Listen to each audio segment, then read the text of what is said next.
අපහාස උපහාස තර්ජන ගර්ජන මඩ ප්‍රහාර කුමන්ත්‍රණ අභියෝග මැද්දේ සමගි ජන බලවේගය වෙනුවෙන් ඡන්දය ප්‍රකාශ කරලා සහයෝගය ලබා දුන්නු දසලක්ෂ සංඛ්‍යාත අපේ ආදරණීය ජනතාවට අපේ ආචාර්ය පුදකර අප රටේ ප්‍රජාතන්ත්‍රවාදය ශක්තිමත් කිරීම වෙනුවෙන් ඉදිරියට පැමිණ මේ මැතිවරණය ශක්තිමත් කරන්නට සහභාගී වුණු සියලුම රටවැසියන්ට මාගේ ගෞරවය මේ අවස්ථාවේ පුද කර සිටිනවා. මෑත කාලේ ජනාධිපතිවරණයක් මහමැතිවරණයක් හරහා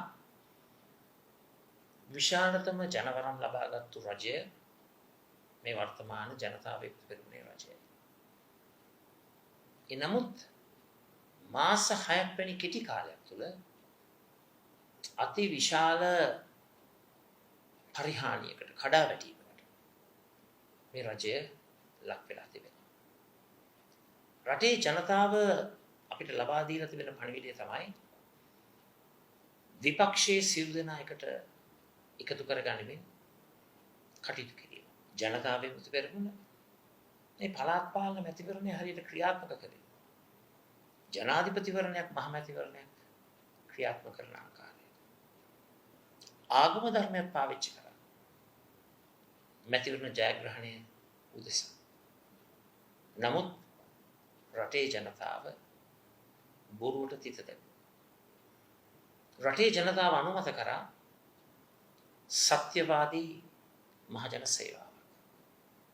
බොරුවට තිත තබා බොරුව පරාජය කරමින් සත්‍යවාදී ශක්ති සම්පන්න මහජන සේවාවක් උදෙසා විපක්ෂයේ සියලුම බලවේග එකතු විය යුතුයයි කියන ජනමතය තුළ ඒ අභියෝගාත්මක වගකීම් ඉෂ්ට කරන්නට අපි සූදානම්. ඒට නායකත්වය ලබා දෙන්නට අපි සූදානම්. විශේෂයෙන්ම ප්‍රජාතන්ත්‍රවාදය ආරක්ෂා කරන පුද්ගලයන් හැටියට ජනමතයට හිසනවා. විපක්ෂයේ සියලුම දෙනා එකට එකතු කරගනිමින් ජනතාව බලාපොරොත්තු වෙන විශිෂ්ට ජනතා සේවාව විනිවිද භාවයෙන් යුක්තව ප්‍රතිපත්තිගරුකව මේ ඇතිවෙන සාමූහිකත්වය එකමුතු භාවය හරහා රටේ ජනතාවට දැවැන්ත සේවාවක් ඉෂ්ට කිරීම අපේ අරමුණයි. ඒ නිසා මේ එකමුතුවට නායකත්වය ලබා දෙන්නට අපි සූදානම්.